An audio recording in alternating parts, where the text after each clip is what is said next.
just so bad. Welcome to the review of Super 8. I am your host, Steve, and I'm here joined by your lovely other host. We got we got JP Saruno, we got Michaela B, we got Jason Eccles, and we got El Don Drunk Dino. Uh, we're going to be reviewing Super 8, and the reason I picked this movie was because originally I planned to review the movie that was Ready Player One, but everybody looked at me like I just killed someone.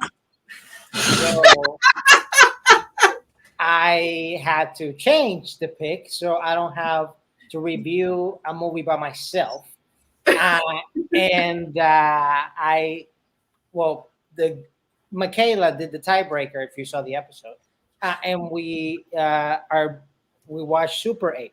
So this movie wasn't directed by Steven Spielberg, but it was produced by him. It was directed and written by J.J. Abrams.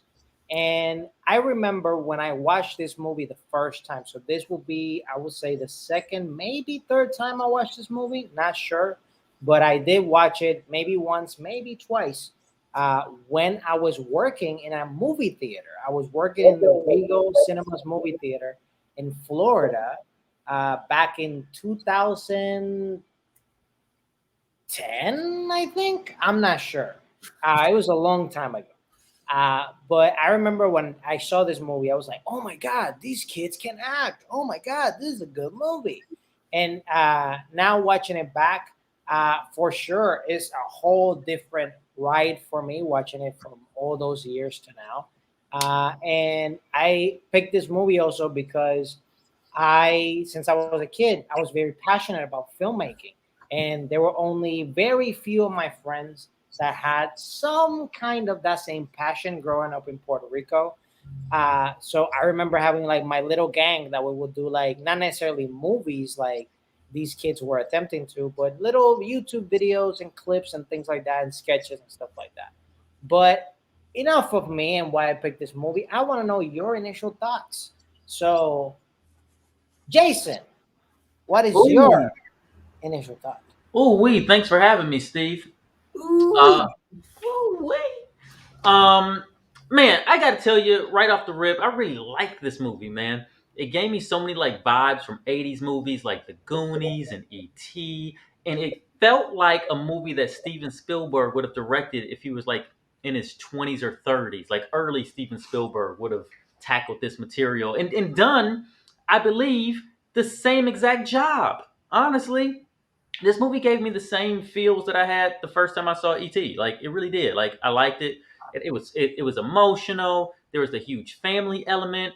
There was a monster. Unlike ET, this monster was like mean and sinister and scary. Like this movie started off as a horror movie for me. I was like, "Ooh, this thing is like kind of scary." Like I don't know if it's for kids really. And then as the movie progressed, like this is an awesome sci-fi movie for the family, and it was funny too. I mean, it had all the stuff in it. It had all the feels: spooky, scary, shocking, heartbreaking, funny. It was great. It was really, really cool, and all the every actor in it, I thought was fantastic. Whoever cast this thing, great job. And the kids, I don't think I've seen anybody in this movie before, actor wise, other than like Kyle Chandler and like the waitress at the restaurant. well, L. Oh, and Elle Fanning, right? Outside of them, I don't know if I've seen anybody, and I'm sure they're all working actors all over the place. God bless them. I just hadn't seen them, and I was so impressed with everybody. It was fantastic. So, first impressions got off to a real star smooth over here. Ooh wait, Was it your first time watching it? this was my first time watching it. Okay. Thank you for that. Michaela. Well, this has not been my first time watching it. I have to agree with Jason with like this does feel like a film that Spielberg would have directed had he been younger. I actually think that it's a more modernized version of what Spielberg was saying, which doesn't mean better. It's just like the way that he does the cinematography, the lens flares, some of the musical choices, the fact that the monster is more scary than whimsical. It's a fun film. It's definitely reminiscent of what a big blockbuster used to be. It really reaches down to those roots, and I enjoyed it. Thank you for that, Michaela. Dino. Hello. Second time watching it. I was telling Jason I saw this. I think at the movies, and then at the end I was kind of like, maybe I was in my cynical 20s because I remember coming out of the movies and I did not enjoy it. I don't know what was going on with me at the time. I felt like it was like a bad photocopy of like a Spielberg film because the whole vibe going into it, everyone was like, "Oh, J.J. Abrams is a new Spielberg. Like he's a combination between George Lucas and Spielberg, and like Spielberg is producing it, so he has given like the blessing to come out and do this." And yeah, I don't know. I just remember, like when you chose this movie, I was like, "Oh no, not this movie." But then watching it, I was like, "This is really good." Other than the over the top use of the flares, and a little heavy on the CGI, I thought for what they for the time period of what they were trying. I didn't think they needed that much CGI, but I actually second time watching it, I really enjoyed it. I was like, oh wow, this is way better than what I remember when I watched it in the movie theaters 10 years ago. Came out in 2011. 10 years ago. Can you believe that? No. That's insane. So yeah, second time watching it, I actually enjoyed it, and there were a lot of things that I noticed that I was like, that's really cool. And we were even talking about now, of course, you got Stranger Things and all these other new like things that are taking the nostalgia by storm, right? And this is one of those as well, that it was kind of going back to the Spielberg Stand By Me, and all those kind of movies of just like friends and stuff like that. So I American enjoyed Boys. it the second time, not the first time. True. Thank What you were for you that, saying, Dino. Michaela? I was just, boys becoming men films. And one lady Always one, just one. for all the boys to get jealous and create division amongst them. And Yep. to save. JP, give us your first impressions. My first impression, I'd like to introduce everyone to J.J. Abrams film class. Oh, I can't fucking do it with this one. Oh, no, I can't fucking do it. Okay, so my first thought, I thought it was weird because the film not only was lacking Iron Giant, which I thought was disappointing, but they were like a series of short films, and it was weird. Like all of them were like 30 seconds long. And then I was like, oh, wait, this is the Super 8 motel commercials. Oh, man, I was so embarrassed. I thought, oh, man, I was so dumb. And then I watched one with cowboys, and I was like, wait a minute. This is the Hateful Eight. No wonder it was so long. Oh, man, I was so embarrassed. And You already said that. and then I saw a movie full of ladies, and I was like, wait a minute.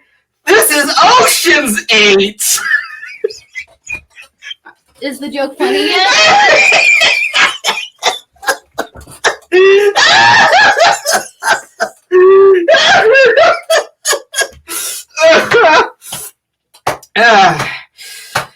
And my God, I haven't seen better child acting than like maybe a custody court or something. That was so or than you right now. custody battle. No,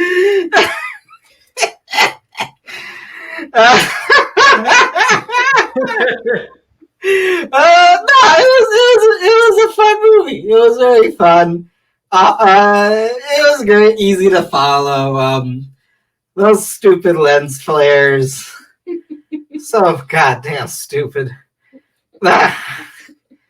no one thought it was cool. There was the only time when it worked was way at the end. Like that was a good use of it. But oh god, was the rest of it terrible. Also, they had a good amount of practical effects in this movie.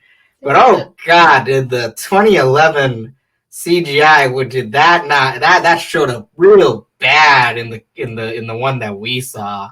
It might have been the television's fault. But then again, I also saw like 14 minutes worth of Super 8 motel commercials Oh my god. before realizing that I wasn't watching the movie.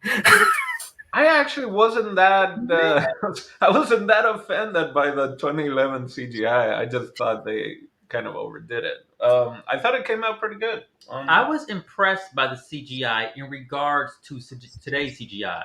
I was thinking, wow, 10 years ago, they were right on track. I Yeah. don't think CGI has improved that much since then. Like, Mhm. that was like Marvel's Avengers CGI. It was Damn. that train crash. I thought it looked great, man. Oh gosh, that train crash. It was so. I kept telling Kayla, I was like, "That's Real? fake. That's real. That's fake. That's real." And you could tell. You could even tell with the child acting, like what they saw was actually happening and what was added in post. I was like, "Wow, that was real fear in those kids' eyes. That was beautiful. Yeah, that's great. You might see a kid get killed in this movie." Damn. I think I'm in the mood. I'm sorry. You think? You think? I don't think there's thinking involved. It's all just coming out.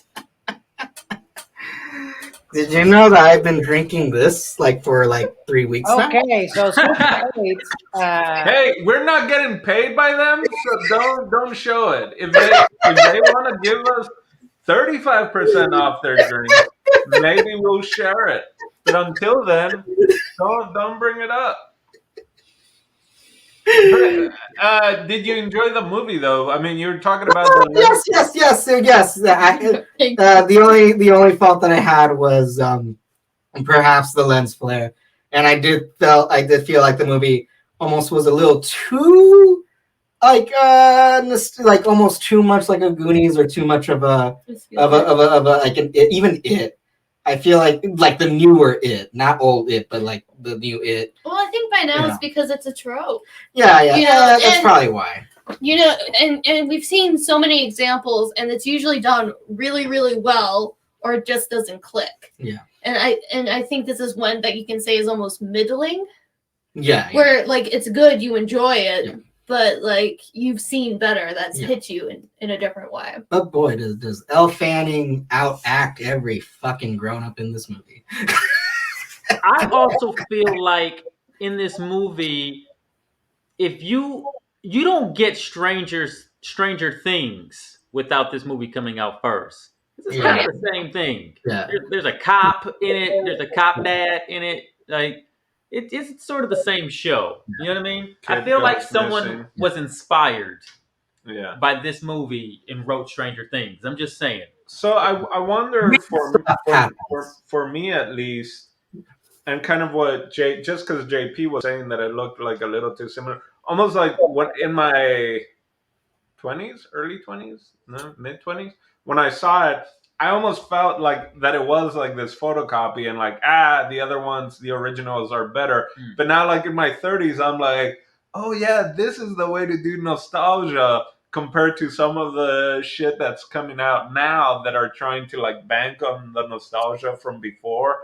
And so now me watching the movie from 2011, I'm like, yeah, that's closer to how I actually liked it when I was younger. But when I was younger and I saw it, I was like, stop trying to mess with my childhood.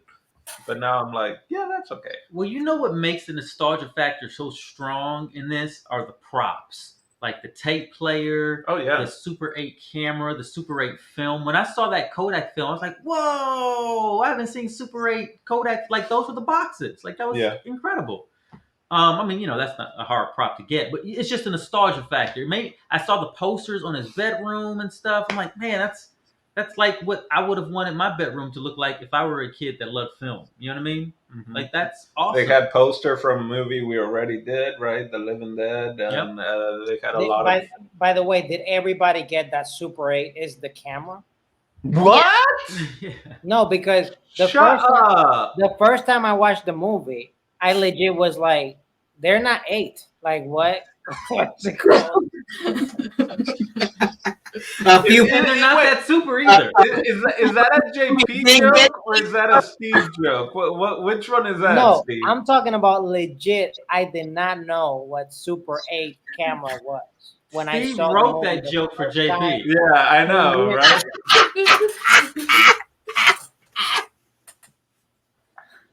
You good? Yeah, I'm good.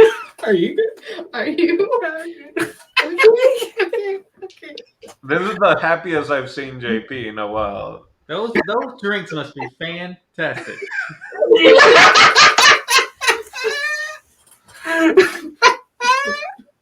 So in the movie, in particular, when I saw it the first time, I remember I pretty much, and I still do, identify in different stages of my life with each character that I've been in different stages of my life.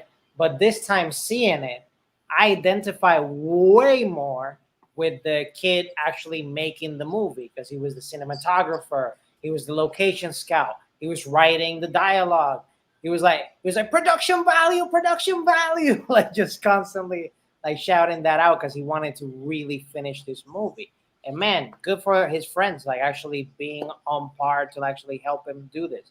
So, which character did you identify the most, and why? Oh man, that kid, the he was a good. I was telling Kay, I was like, oh, they didn't hire a kid, they just got JJ and thought it'd be cheaper to de-age him for this movie. But then at the end, he became kind of a Weinstein Jr. for like a moment, just for a moment. But I related to the filmmaker, but Kayla thought I was more like the kid who ended up like pussing out and like stayed at the camp. You literally said that's what you would do. You literally said that's what you would do. Because he survived. But He did not pop his leg. He did not get that kid, that poor other kid who is so funny. The kid who's like the main actor in the fake movie has less screen time than the other kids. That poor bastard got his leg popped. Did you see that? The bone and everything? That was great. They're all great. But yeah, I definitely felt more akin or like more like that was probably me to the filmmaker kid. What was his name again? Like Charlie something? Kowalski. They refer to him to his last name a lot, and motherfucker had a large family. Yeah. It wasn't until like the ending credits I realized that one of his siblings were twins. I was like, oh, that's nuts. They literally said it though. God damn, I wasn't paying attention. I was drinking ugly.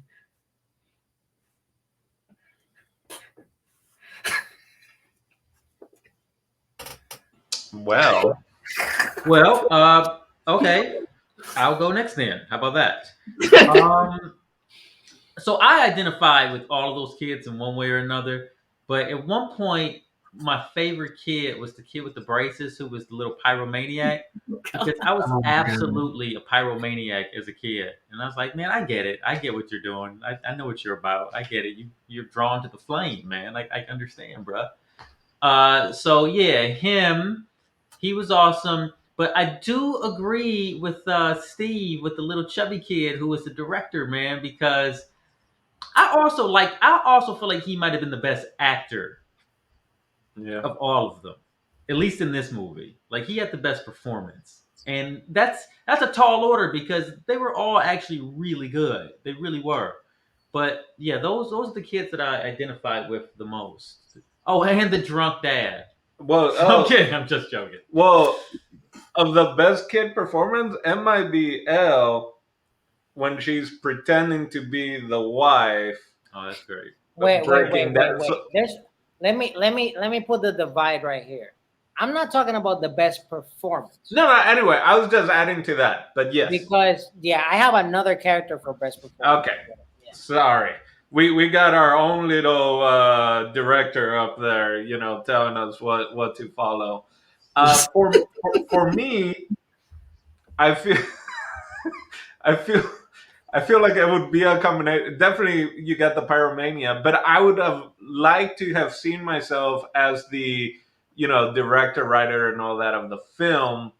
But I feel I would end up being more of the friend that has like the makeup and maybe has like models and stuff. Like I think I would be that guy, kind of like behind the camera in reality, and then with a little bit thrown in of the film guy, the stoner that that's in love with the guy's sister. So I think it's a combination of the film director, the main kid with the makeup, and then the photography film developer. He, Final answer. the main kid, I'll admit to, because like there was moments in that film where I could, because I was always a bad flirt, and so when he genuinely wants to know this girl more, like he's a fucking sweetheart. He's so adorable, and he one of his pickup lines is like, "Would you like to see my trains?"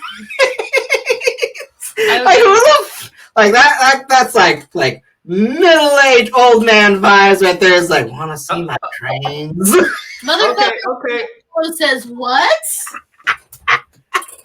I got a question for the two of you. Can you put Michaela and JP? And now be honest, you're making fun of this kid asking, "Can I see? You want to see my trains?" Michaela, did JP come up to you and say, "Hey, Michaela, do you want to see my seltzer collection?" I mean, you should see his stickers. I mean, when JP says he's an awful flirt.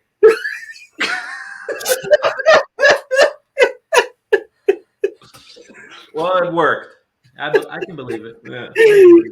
Oh, the stories. Oh, the stories of this man's smooth prowess. Oh boy.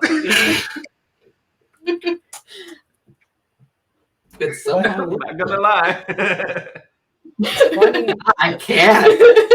Like there's no defense, Well, it's just he knows that like if he pushes hard, I have like one story in mind that like he doesn't want that. I'm more than thankful that you haven't brought it up. So All right, we'll wait to it'll be the after hours. It'll be an Easter egg, so you guys have to keep watching all these reviews, and in one of them, that story is gonna drop. I like that idea. did you have a favorite? Steve, did you say which character you? He did. Yeah, he liked started off. Okay. Yeah. Kayla hasn't given hers. Michaela. Oh, that's easy. The lady with the rollers in her hair. Yeah, she was awesome. She died. She was just doing her own thing. Got stuck in an alien cave. She was doing the best she could. I felt bad for her and the cop. They had to die twice in that movie. Yep. And the second time, I'm pretty sure they were dead. Oh yeah. Definitely Not Monkey Dad? Not much. Throw the poor lady against a cave wall. That poor girl. Oh well. Yeah, that lady was just trying to get her facial on and get her hair ready for the next day. It's like she took the whole experience like a champ. Like they tore her down, and she was just like, "Okay, we're getting out of the cave. Great." It's so great. In another movie, she probably would have made it out. Yep. But we couldn't kill the kids. You couldn't say that. Man, I would have only imagined that her name is also Barb. Probably.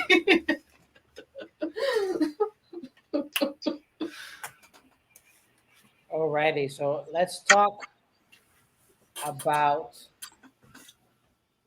the period of this movie.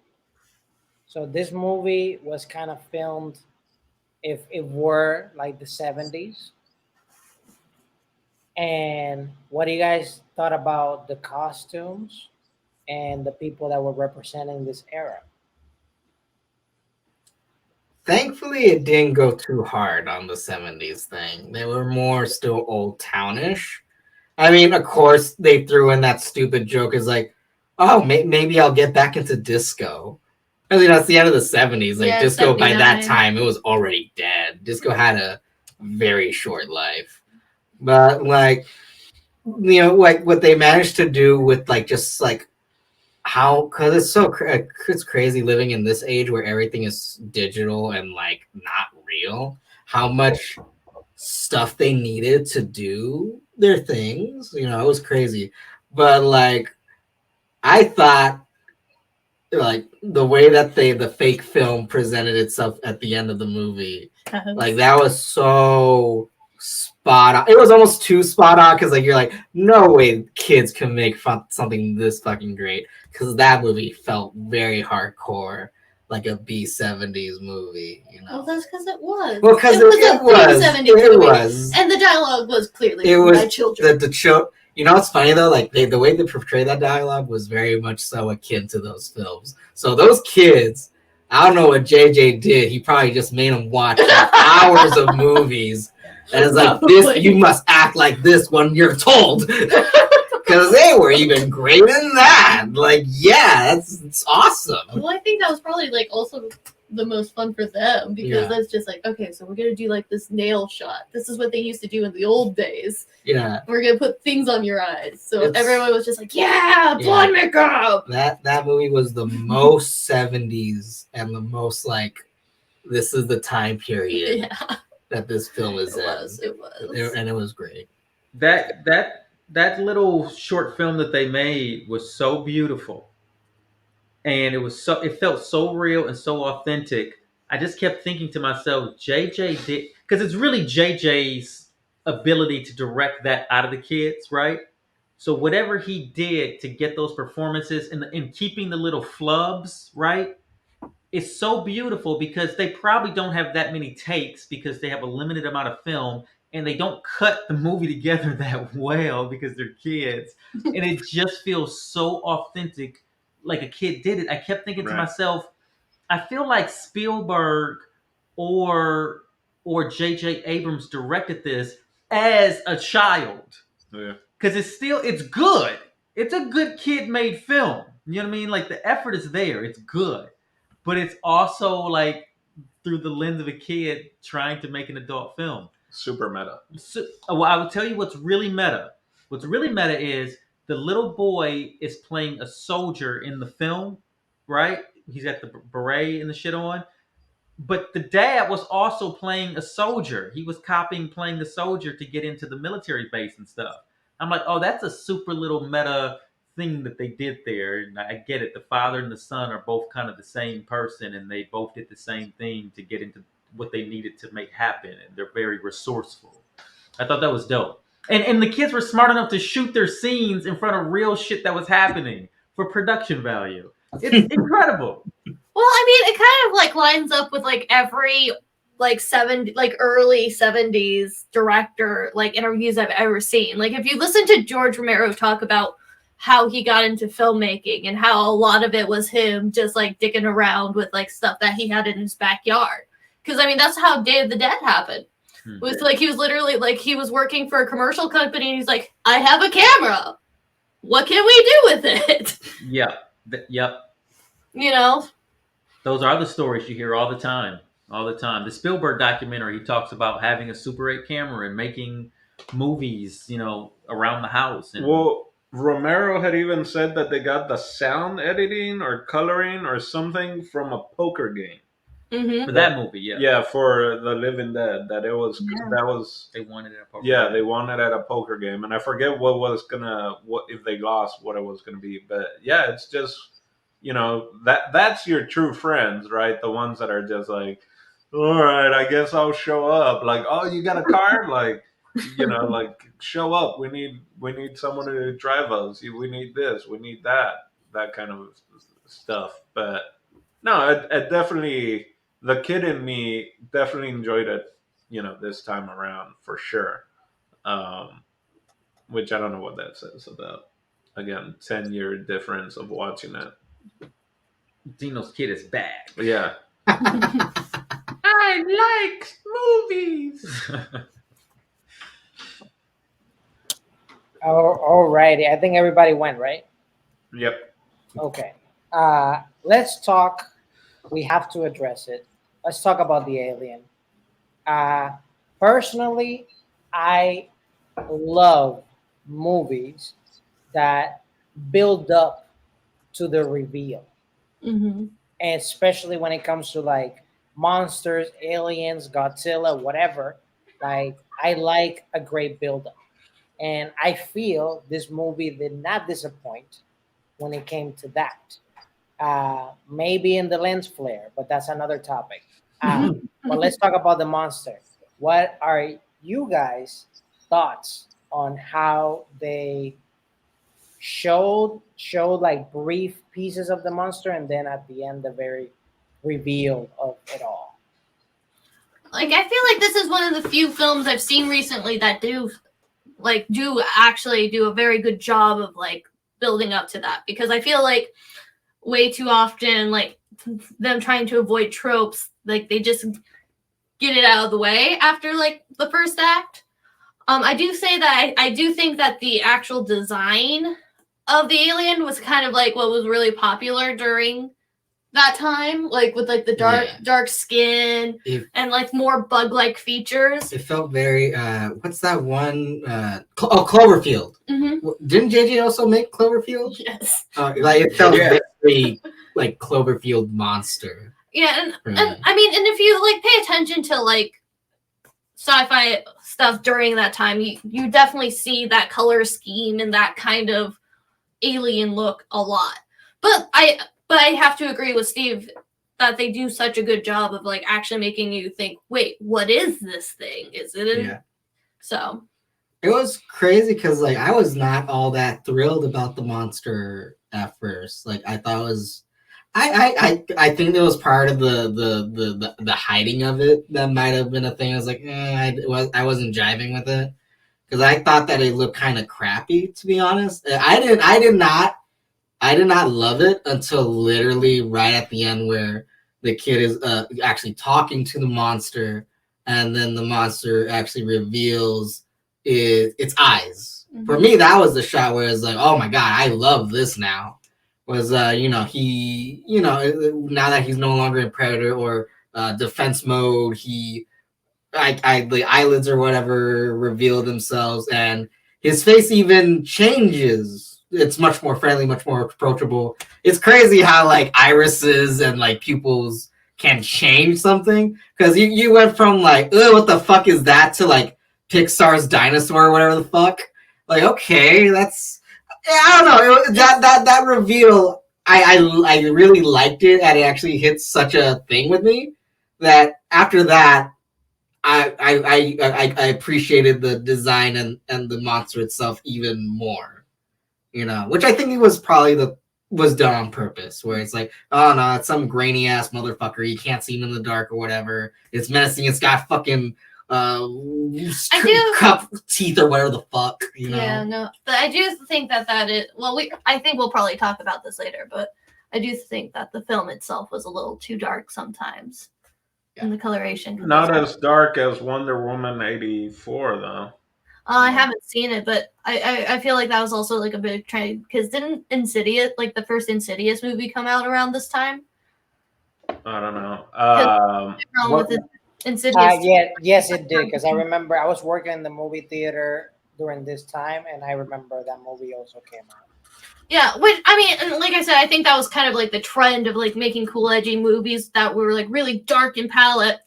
But like, I feel like we lose so much detail when like they do that, because you're just like, someone obviously put in the work. Yeah, I mean the CGI being dark and at night and everything is to like hide your CGI, and that's kind of. And I get that, but like, there's the difference between like hiding mistakes, right, and like being like, I can't see anything.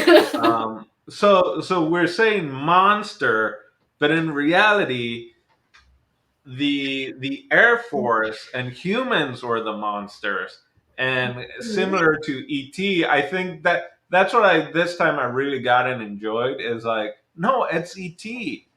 like he just wanted to go home. Like he just wanted it. Like he's not a monster.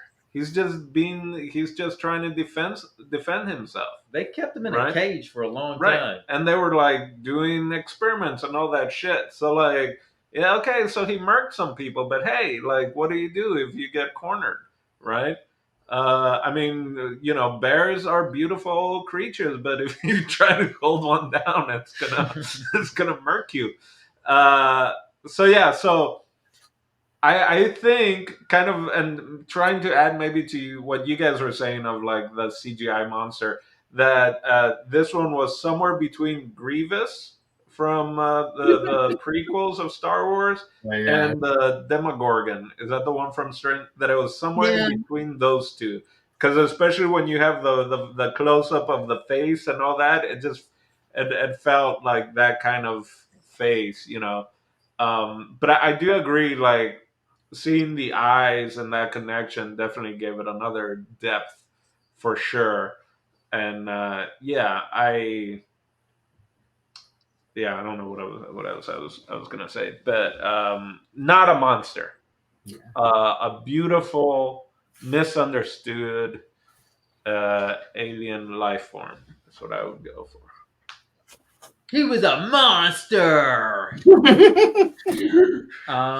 I liked the monster, and I also liked the build up to the monster. I agree with Steve when he said that he loves when things build and it builds the tension. Because at one point, I mean, I wanted to know what that monster looked like so bad, and it's been so long that I've seen a movie where I'm like, I want to see what the monster looks like, and I'm just waiting.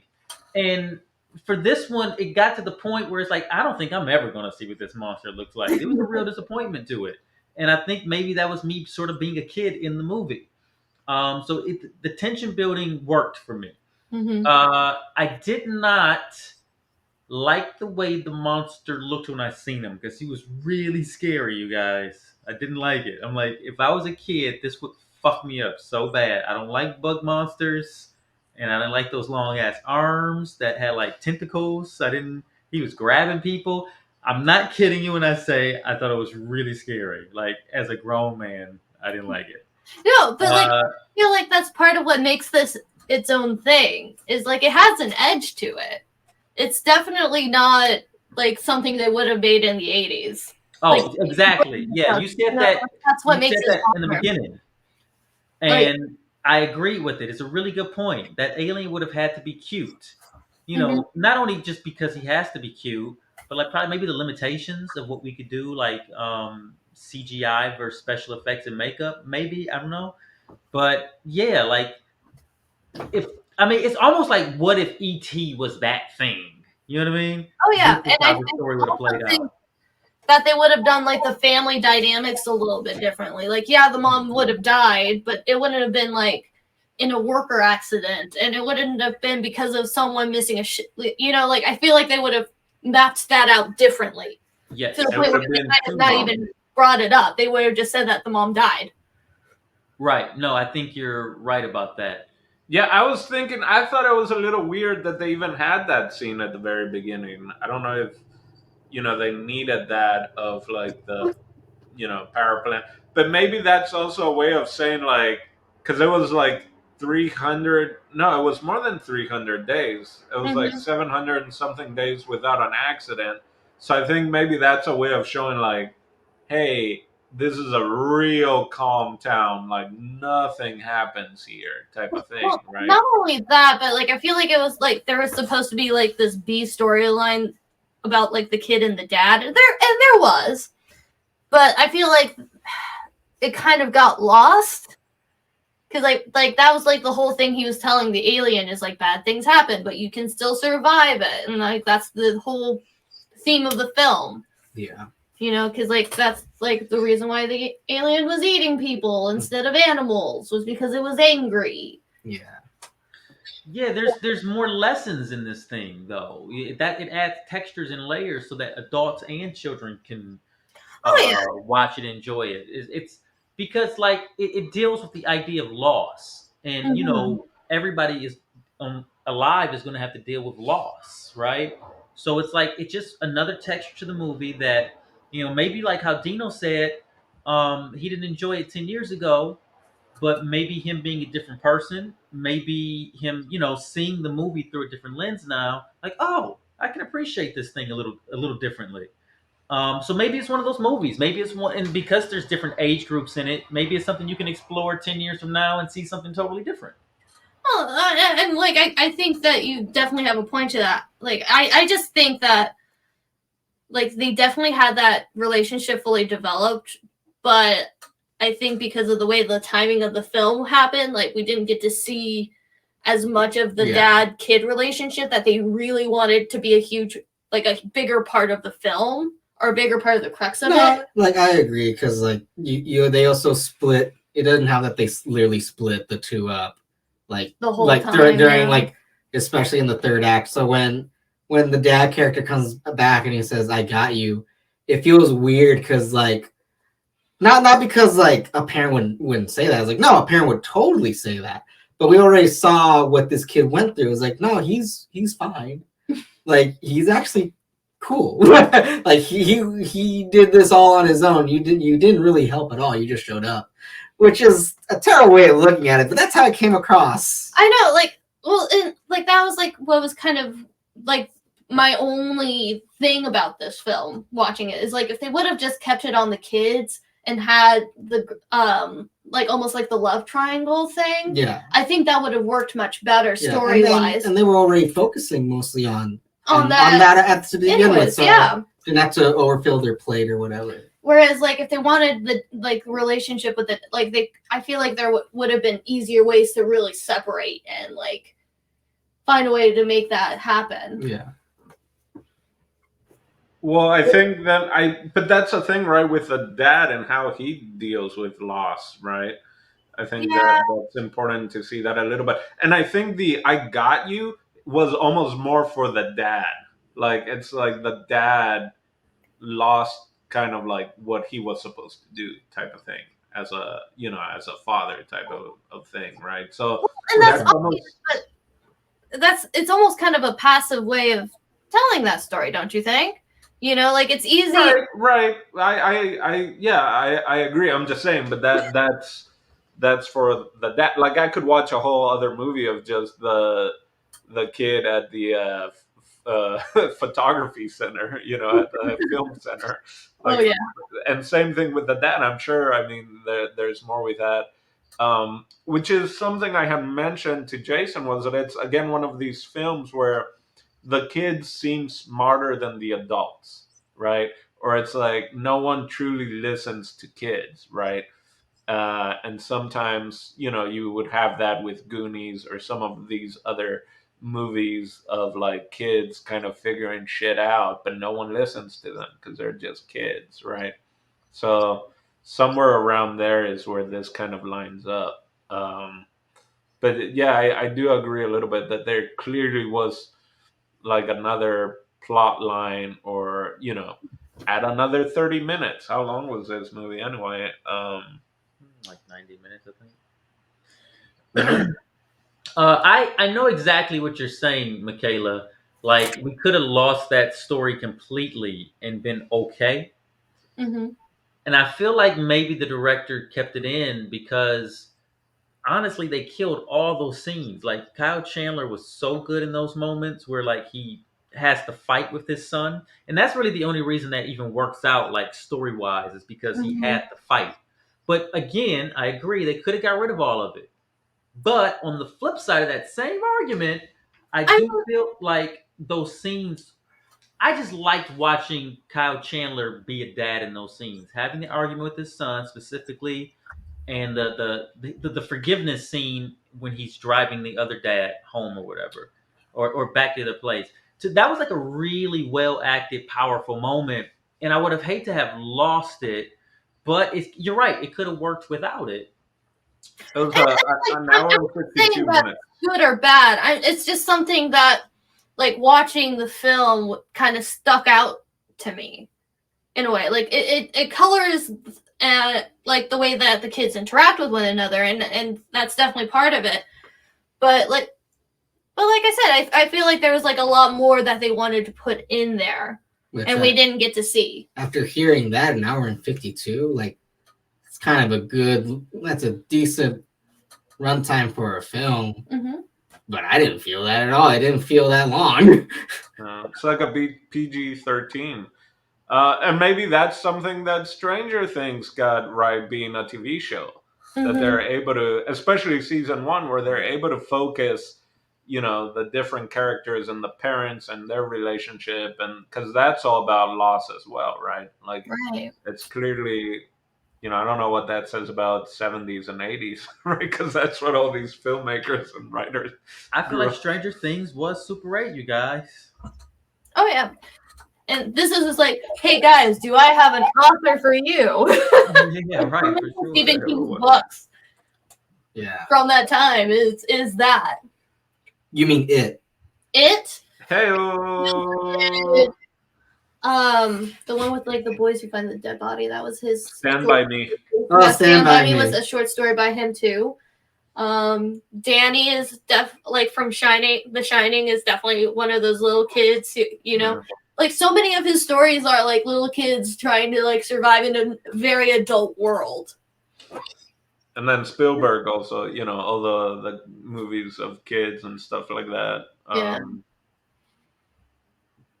I mean, I guess that kind of makes sense because like a lot of people see the 70s as like kind of like the death of America's childhood, So this is 79 specifically is what it says it is. So I mean that's even there. It's that turning point, even though the cusp of decades are very much kind of 80, 81 is technically not the 80s quite yet. Like you're still following the trends from the 70s type of thing. So it's that weird kind of anomaly. Yeah,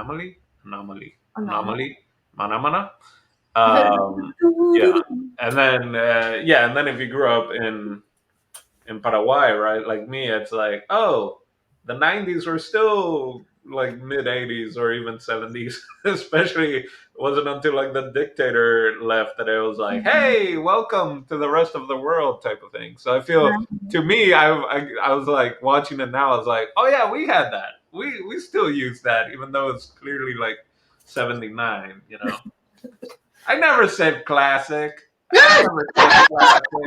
Don't put words in my sidebar that I have not used to describe. We say that this sidebar is classic Dino behavior. Oh, okay, all right. I'll take that one, Michaela. Yes. Thank you for explaining to him, Michaela. Thank you. Things could have gotten really.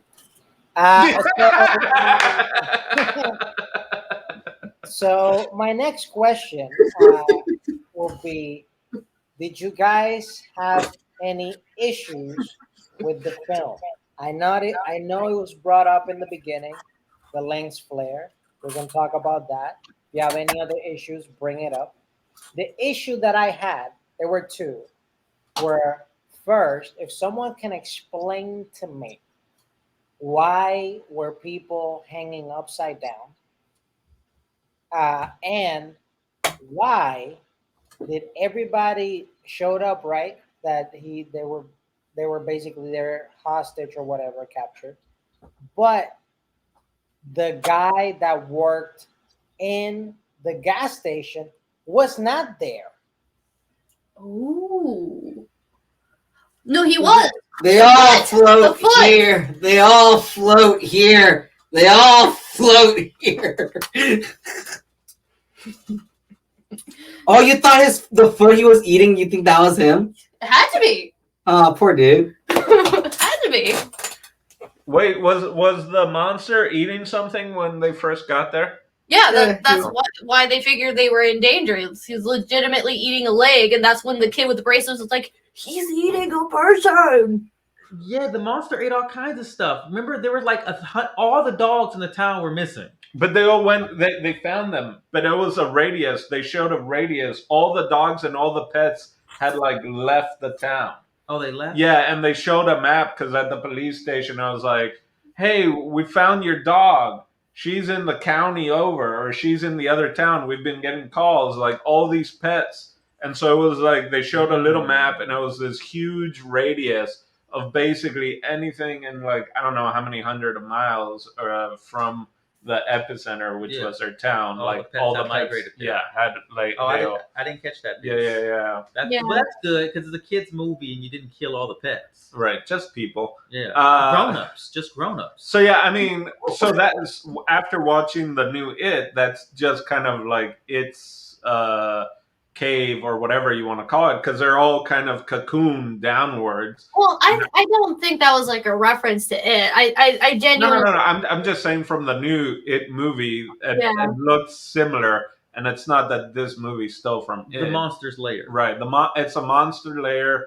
He has a bunch of legs, so maybe he's spidery, and they're hanging down. But other than that, like It then. Yes, it is a spider. Yeah. That's plot twist. what? But so if we're nitpicking of why they're upside down, I'm like, I really do think it's just because like the way they designed its face was very bug-like, and it lived underground. Right. So it was like, what do bugs underground? Like, we can make it as I think that was just them trying to like creature create and Right. put another like creepy thing to it. I didn't have an issue with that. But if you're making me have an issue with that, is if you're upside down like that, it'd be like blood loss coming from just being upside down for so long. Unless if once you're put upside down, you go into a stasis where the blood won't come down to rushing into your brain. So that's my suspension of disbelief. Seeing that is that clearly whatever he cocooned them in allows them to not completely lose all the blood from their head. Well, It he was did cocoon feminist. a water tower into a spaceship, so I'm pretty sure he can Using Transformer technology. Also, isn't this cool? Isn't this cool? You guys, isn't this cool? This is the third time you've done this joke. So 5 more times and it'll be funny again. No, I'm telling him this he's works better. yeah, his works better. How fucking dare you? I'm just saying rules of 3. So next one Other than the lens flare and some of the CGI, I don't think I had much issue. I mean, you can be like, there's no way that doctor would have survived that kind of crash unless the pickup he was in was like a really dope pickup.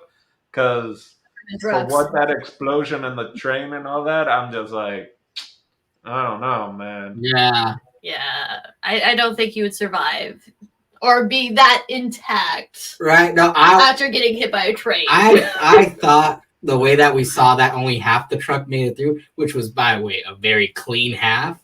I thought we were going to see half a person in there as well.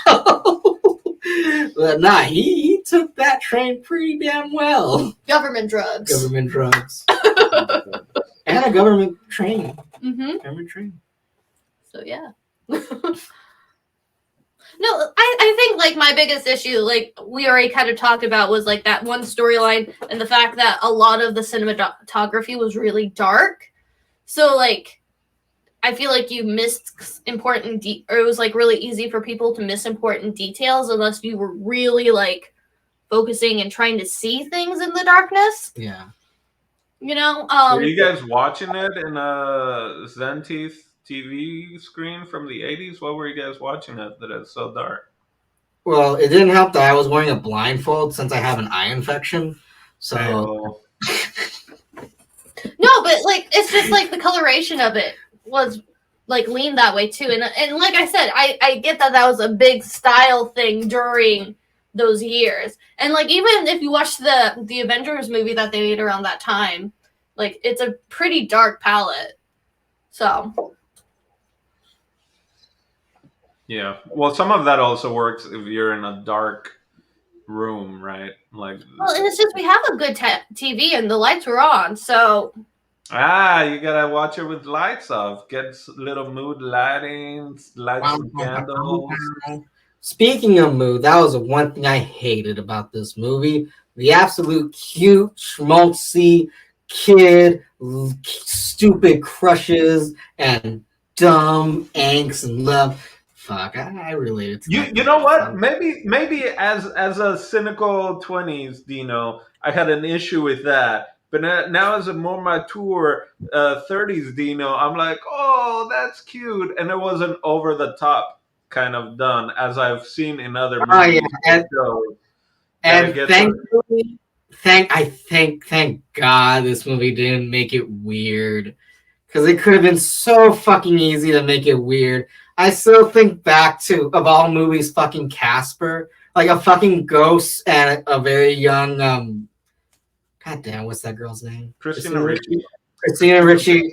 When you know you got this old bastard ghost who's like 100 or something, which by the way is already pedophilia.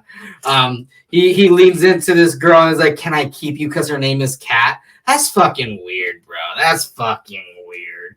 And you know, You watch Casper last that you know the name of the character.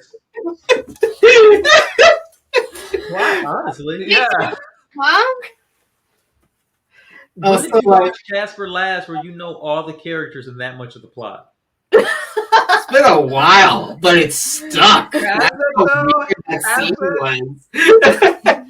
Well, then again, you have like weird rules when it comes to relationships, but you find acceptable and not. And you know what? Super 8 was acceptable. Thankfully, it didn't get. They even had that weird Weinstein Jr. moment, but they swept it under the rug, and they're like, you know what? That's okay, bro. I'm your friend, and we're gonna get through this. He just wanted to get to know her better. He didn't make her do anything. Okay, that's fair. I'm being too hard on the. No, but like, yeah, like they could have made that just a smidge more obvious. Yeah, because that did feel like out of left field, didn't it? Yeah, I mean, like there was like that one scene where he was like being like, but like it kind of looked like it was like one of those things where it's like, are you two cootying? Yeah. On my set? Like that could have been read as that. but, like even growing up, like it's always like kind of like a bro code type of thing where you never say it out loud. So I did feel that too, though, where he's like, "Shit, well, I was in the dark. I didn't know you liked her too. You should have said something, dude." I thought you did say something. I thought you were like, "Oh man, I have a crush on so and so or whatever."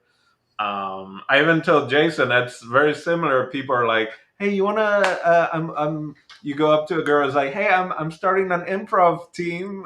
Do you want to join?" It's gonna be because I even had someone tell me like, "Hey, so I'm inviting this girl to this improv team, and I'm trying to get people." I was like, and I'm just like, "Nope."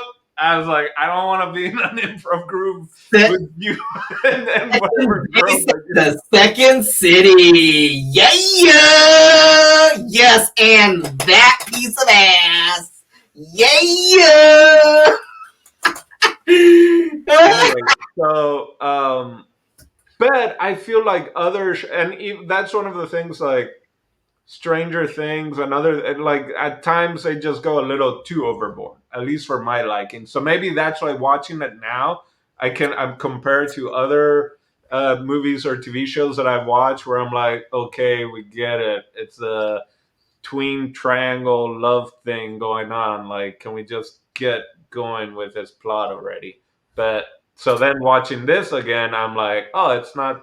They didn't spend too much time in it, just enough to they hit their marks on who is who and why they're doing certain things. But yeah. ¿Qué más, señor?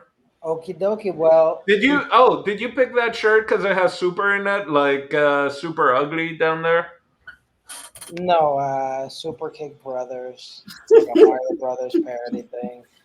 Yeah, does that have to do with that? But I guess so. Super is cool. Yeah. I just put it on. Literally, I just grabbed a shirt, put it on. That's it. Before we get to final thoughts, anything else you guys want to discuss? I didn't say what the moment was that I didn't like. Oh, so then much. Jason. Yeah, go ahead. What was the question again? Was there anything that you disagreed with in the movie, or you kind of? So I didn't disagree with anything in this movie. That's what I figured. But I will say this: if I have a moment, I will give an honorable mention to every scene that the stoner kid who worked at the movie, or not movie, but the film deposit. What do you call it? Processing. I know. Place. It's like, what do you call They those? call that place Where you film going? processing place. Well, he had to send it somewhere. It was just a Photoshop, a photo store. Olsen's cameras. Or Yeah. whatever. It's But a camera shop. He was fun. The kid at the camera shop at Olsen's, it was like every scene he was in was better than the scene before. Like he just kept raising. I just thought he was going to be a nothing sort of character. Yeah. And every scene, they just sort of kept raising his stakes. And I was like, man, who is this guy? He's the luckiest dude in this whole movie. He has the best scenes. And he could have you could have placed him in any scene, and it would have made it better. Even him just passed out. Like Yeah, just even passed out. When the camera zooms in on him passed out, like where are all the characters at the end of the journey? And he's passed out in the car. It was so brilliant. I'm like, that's a great sense of humor from a director to like, don't forget that guy, even though he's nothing to the story. And up to this day, one of my favorite lines is, "He's stoned. Drugs are so bad." That's great. What did I miss? They're so bad. When was that? When fucking war was breaking out in the background, and they just left him behind. It was great. It was great. Car by himself. When he drives them to the school. Yeah, and then he passes out. Well, he didn't drive them. No. They Oh yeah. drove him. They drive them Because he's like, "Hey, I'm stoned," and then I was like, His best moment is when he tells the kids, "I'm stoned." They're like, "Can you drive?" They're like, "Can we drive?" And he goes, and they cut to him in the car, like letting the kids drive. It's just like it was such good acting because all he did was lean on the door, and he's like, "I'm about to make a really hard decision, and I'm going to make the worst decision." yeah. It's so good. And I will say, you know what? I also like it because again, it's the trope of like, oh, you have a hot sister or whatever. Like he even said, like, oh, tell your sister, you know, the hot one or whatever. So clearly more than one sister. But He said, "Tell the hot one, not the other one." yeah, but which is a trope, right? That's in everything. But it was so I don't know. It was done very. Very well, actually. I feel like compared to other. It was a fun, like it doesn't help the way the kid reacts to that too, like because clearly in his brain, like he can't tell the difference really.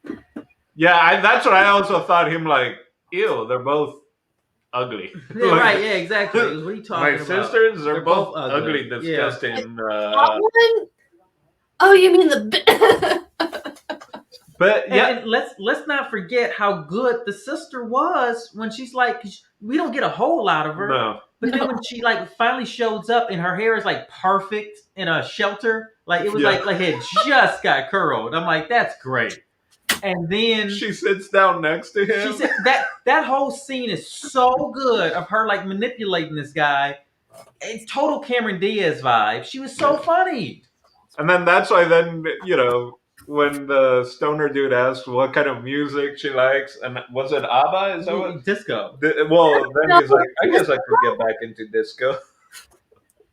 And then in the next scene, like 2 scenes later, if you catch it, he's listening to disco. Yeah, in the car. because he was listening to just rock before, and then all of a sudden it's like, I guess I'm getting back into disco for this girl. Great. That's one. I mean, they had the footage of like the kid movie with the credits. That would have been great if like at the like end credits, if like it just goes back to him and he's still passed out in the car. Like and like credits has and the spaceship is gone, everyone's gone, and he's just still like just passed out. Some good weed, man. That weed was. Hey, you kids want to buy some weed? That weed had him out of there. Hey, no, I bet the 12-year-old was like his best source of income at the time. Yeah, Dino just reminded me he did offer them to sell them weed.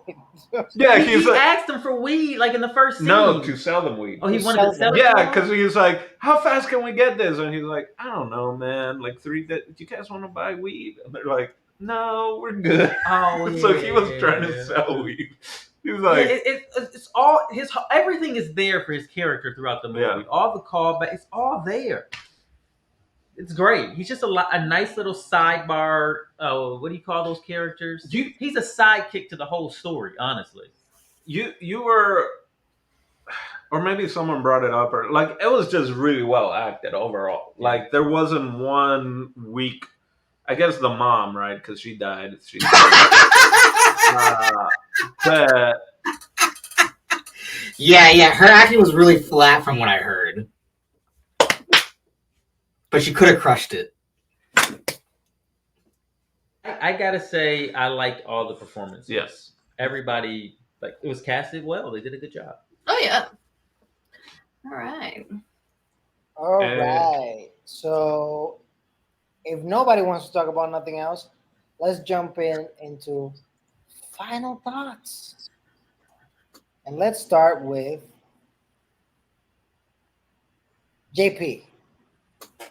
I'll make it quick because I know everyone's tired of my shenanigans. Yeah, like it was a very like it still feels very much akin to like the movies from the 80s, and even like it definitely, and which is crazy because I think the newer it is almost kind of copying off of this film, but I think it did a better copy, if that's weird of me to say. But like it's almost like comparing like I don't want to say comparing the apples to oranges because you could definitely compare fruit if you want. But kind of the same thing. Like it's two different leagues of its own. It's they're both really great movies. But yeah, totally awesome and like grade A material. I gotta take this call. All righty. Let's go with Dina.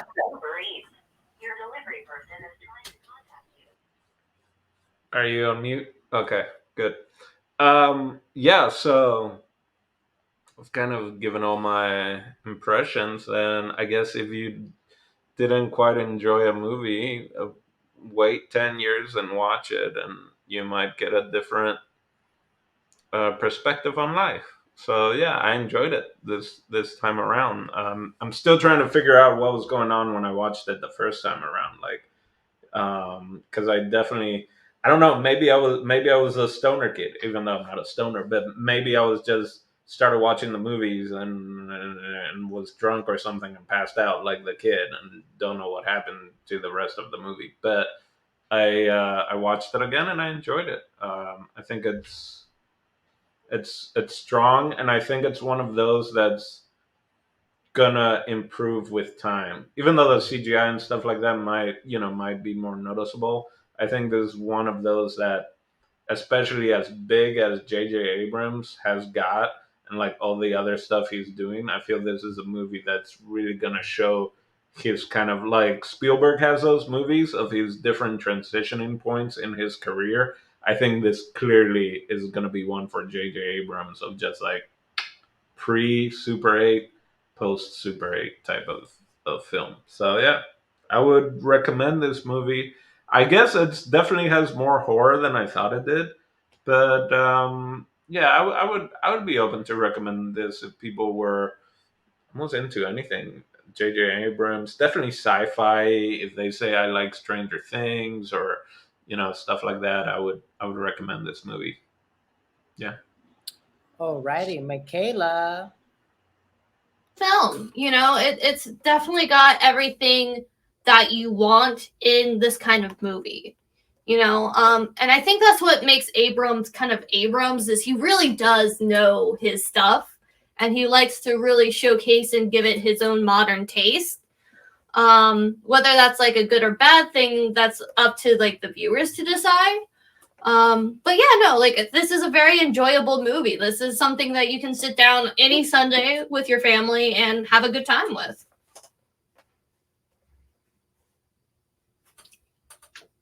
Okie dokie, Jason. Yep, I would agree that this is a full-on functioning family film.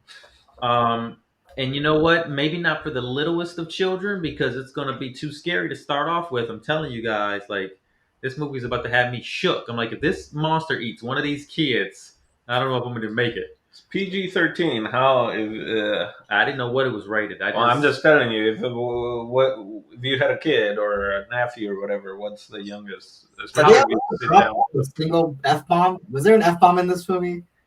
I feel like there was one that they gave one F bomb. I They forgot. definitely said pussy. Did they? Yeah, the little kid. Yeah, the fucking bomb. He said it a bunch. But I mean, like little boys talk like that though. they do.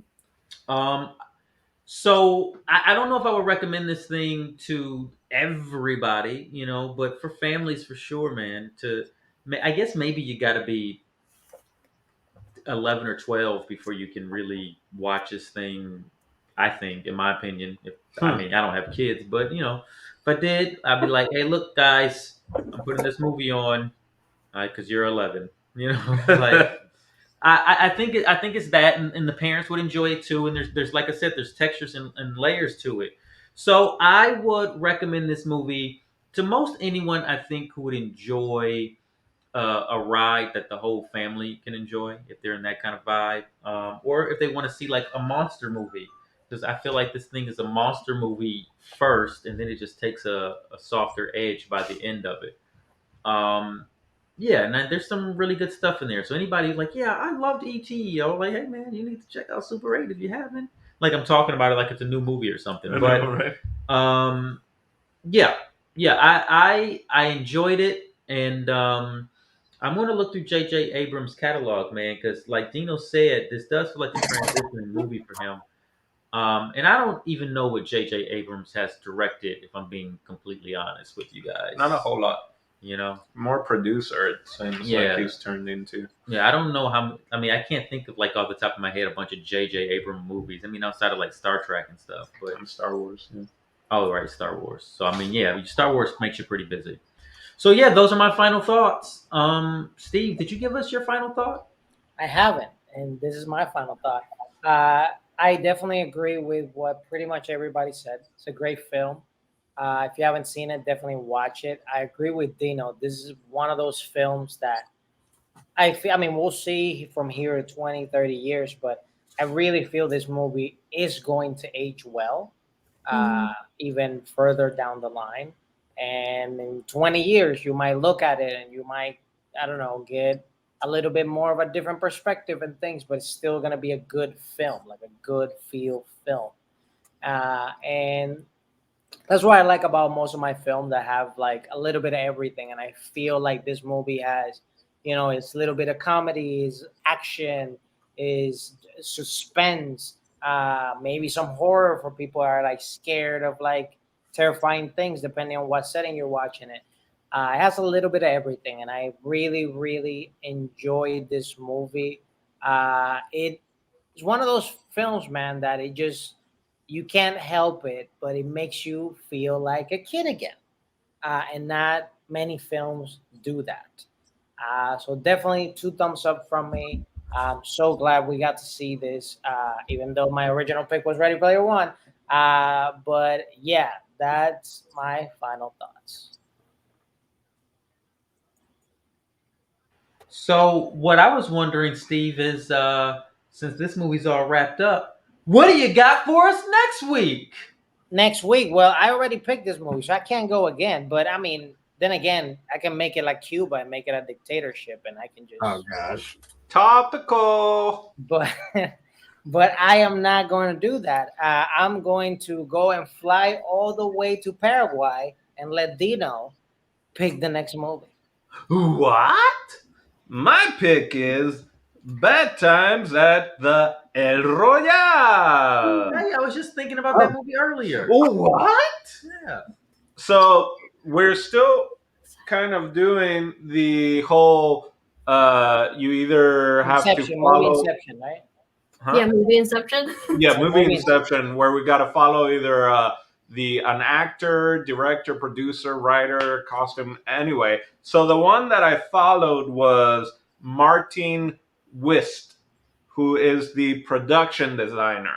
And so I was just going down the list, of different people, and I stumbled on him, and this is one of the ones he did, and I was like, oh, you know what? I actually want to watch this movie. So Whoop-a-bum. And it's got some actors that we have seen before and some we haven't seen. So I'm excited.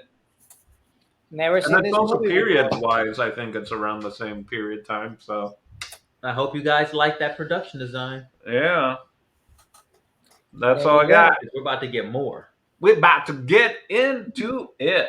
So for And, El and we'll see the Bambino- difference Oh. if it's the same. Sorry, I'm getting all hyped up. If it's the same time period, let's say it's the 70s, how 10 years has changed the production design of the same time period. What? All right. Let's see. So for El Dondino, Jason Echoes, Michaela and JP, and me, Steve Des TV. We'll catch you next week. Bye bye.